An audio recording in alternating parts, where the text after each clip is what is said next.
Walau 1.000 orang rebah di sisimu dan 10.000 di sebelah kananmu, tetapi itu tidak akan menimpamu. Amin. Engkau hanya menontonnya dengan matamu sendiri dan melihat pembalasan terhadap orang-orang fasik. Sebab Tuhan ialah tempat perlindunganmu, yang maha tinggi telah kau buat tempat perteduhanmu.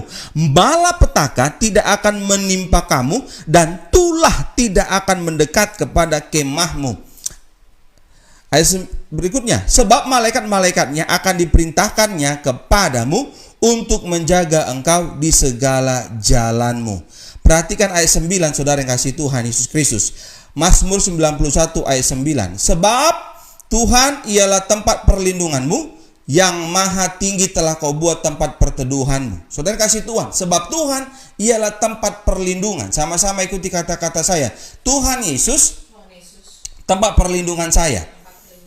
Amin. Iya. Bapak Ibu sudah kasih Tuhan, kau boleh punya harta yang berlimpah, kau boleh punya deposito yang banyak, kau boleh punya asuransi yang banyak, tetapi itu nggak menjamin hidupmu aman di muka bumi ini. Hidupmu aman, hidupku aman hanya di dalam nama Tuhan Yesus. Amin Bapak Ibu.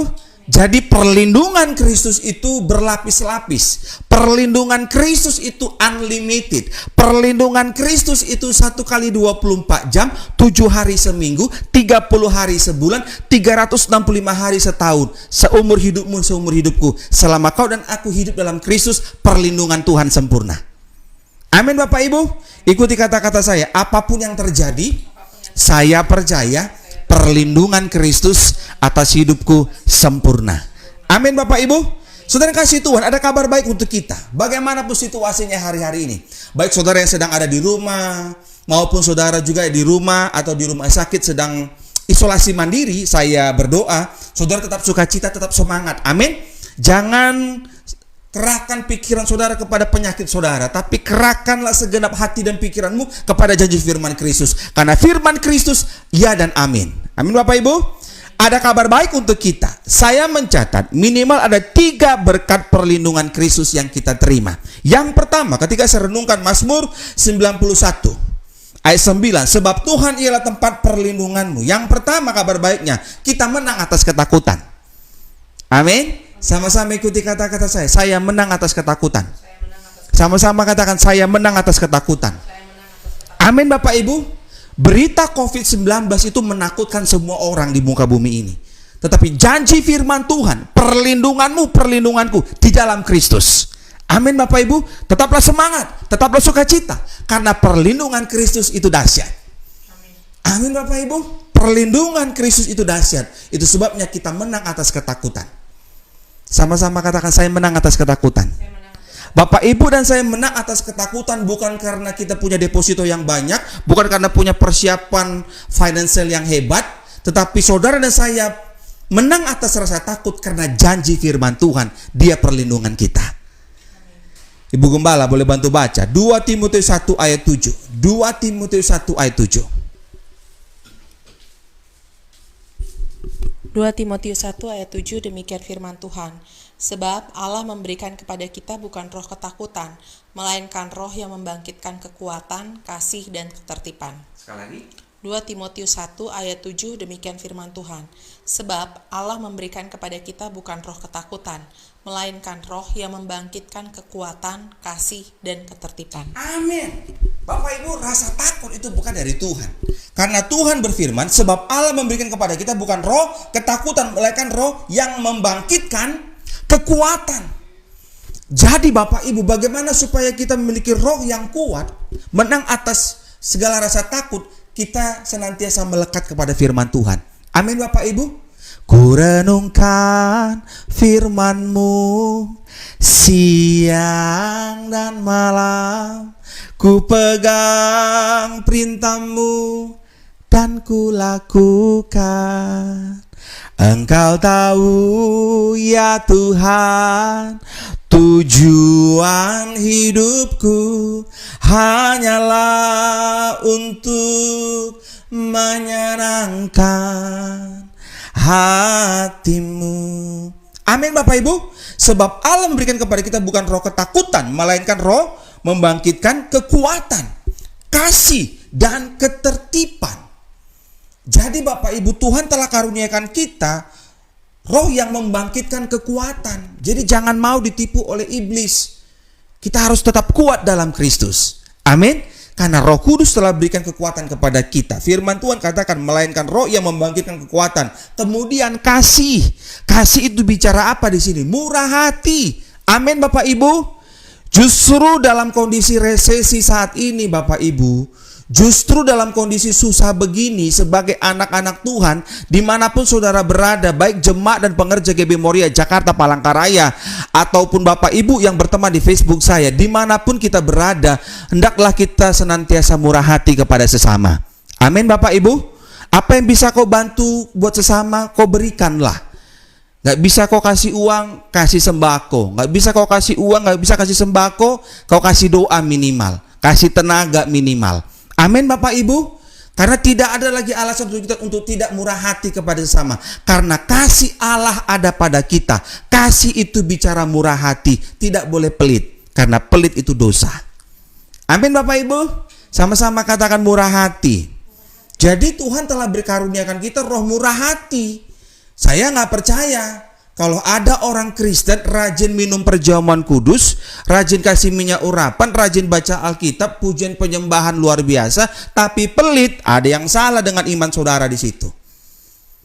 Amin Bapak Ibu. Iya kan? Beberapa waktu lalu saya diundang teman saya pelayanan khotbah di tempatnya. Dan saya katakan kepada dia, boleh, tapi saya nggak mau persembahannya cukup dengan doa. Saya katakan begitu ke teman saya. Boleh kalau kamu mau undang saya, tapi satu syaratnya, persembahannya cukup dengan doa. Dan saya hanya mau bilang begini sama saudara, saya tahu diri, saya lihat-lihat dulu. Ya kan, saudara jangan salah sangka sama saya. Saya tahu rasanya bagaimana merintis gak punya uang, saya tahu. Dan saya mau menularkan bahwa hamba Tuhan gak boleh mata duitan saudara. Kita harus tahu diri, kita percaya. Saya ini hamba Tuhan Bapak Ibu. Saya melayani pekerjaan Tuhan. Dan saya punya iman Tuhan yang akan bertanggung jawab atas kebutuhan hidup saya dan istri. Amin Bapak Ibu. Maka saya nggak mau manfaatin siapapun. Bukan saya nggak butuh uang, butuh juga. Tapi saya lihat-lihat. Dan saya mau mengajarkan, mau menularkan ke teman-teman saya. Kau nggak boleh sebagai hamba Tuhan mata duitan. Itu dia. Kita butuh uang, selama kita hidup kita butuh uang. Tapi hamba Tuhan gak boleh cinta uang. Amin. Saya dan istri percaya betul Tuhan pelihara kami sempurna. Saudara tahu sendiri, persembahan cukup dengan doa 1 tahun lebih. Dari bulan April 2020 sampai hari ini 2021. Puji Tuhan, saya dan Ibu Gembala masih boleh hidup. Jangan saudara kira kami di rumah terus, kami jalan juga. Kadang ngasih makanan ke orang-orang lain Bapak Ibu, kadang belanja. Ya kan banyak orang terpapar dimanapun. Kalau keluar rumah itu kita harus benar-benar ikuti protokol kesehatan. Puji Tuhan. Kalau kami boleh hidup, boleh sehat sampai detik ini semua karena perlindungan Tuhan. Amin. Makanya kita tuh Bapak Ibu renungkanlah hidup ini singkat seperti kata kitab Yakobus. Hidup kita seperti uap, sebentar kelihatan, sebentar lenyap. Terus kau mau numpuk uang di bumi ini. Mati gak kau bawa uangmu. Ya kan? Murah hati, kasih itu murah hati. Amin saudara. Bukan roh ketakutan kata Tuhan. Sebab Allah memberikan kepada kita bukan roh ketakutan, melainkan roh yang membangkitkan kekuatan. Kemudian kasih. Makanya berkali-kali saya katakan gak guna kau ngaku-ngaku punya aset triliunan, tapi kalau kau pelit, apalah gunanya. Begitu saudara. Jadi kita harus murah hati. Gak bisa kau kasih uang, minimal kasih doa. Gak bisa kau kasih tenaga, minimal kasih doa. Amin Bapak Ibu. Dan ketertiban. Bapak Ibu, Alkitabku jelas katakan, Alkitabku juga jelas menulis, mencatat bahwa tidak ada pemerintahan yang tidak berasal dari Allah. Jadi pemerintahan yang sekarang ini itu kita percaya dari Allah. Amin. Wakilnya Allah. Jadi sebagai warga negara Indonesia yang baik, kita harus tertib. Kalau dikatakan PPKM darurat itu kan banyak poin-poinnya. Kalau nggak penting-penting banget, nggak usahlah keluar rumah. Di rumah aja lah dulu. Amin Bapak Ibu. Harus tertib. Amin. Iya. Kalau diumumkan jumlah per hari kemarin itu tembus hampir 28.000. Kurang lebih 27.900 sekian se-Indonesia yang positif COVID-19 semalam tuh, tanggal 3 Juli. 27.913. Ya kan, 913 sampai 973, pokoknya sekitar segitulah. Pemerintah menyampaikan itu bukan untuk nakut-nakutin saudara. Ini yang bebal ini, kalau orang punya roh bebal, apa sih ini ngomongin kayak gini ini? Saudara harus tertib. Pemerintah memberitahukan demikian supaya kita tuh mawas diri. Banyak saudara-saudara kita yang sudah terpapar. Kita tuh harus banyak di rumah. Amin Bapak Ibu. Nah, masalahnya adalah Pak Gembala, saya kalau di rumah terus saya nggak bisa makan Pak Gembala. Betul. Sekarang pun kalau saudara keluar rumah, misalnya kalau ojek online, semua pada tutup saudara. Terus gimana Pak Gembala? Percayalah pertolongan Tuhan, pemeliharaan Tuhan dahsyat. Amin Bapak Ibu. Sama-sama ikuti kata-kata saya. Ada aja berkat Tuhan. Iya, ada aja berkat Tuhan. Saya berdoa Tuhan pelihara kita sempurna. Amin. Tapi jangan minta-minta sama manusia. Pastilah Tuhan gerakkan hati siapapun untuk menolong jemaat dan pengerja. Amin. Iya. Saya udah posting berapa kali di WA grup ya. Kalau butuh sembako, segera hubungi saya dan Ibu Gembala. Butuh vitamin, segera hubungi saya dan Ibu Gembala.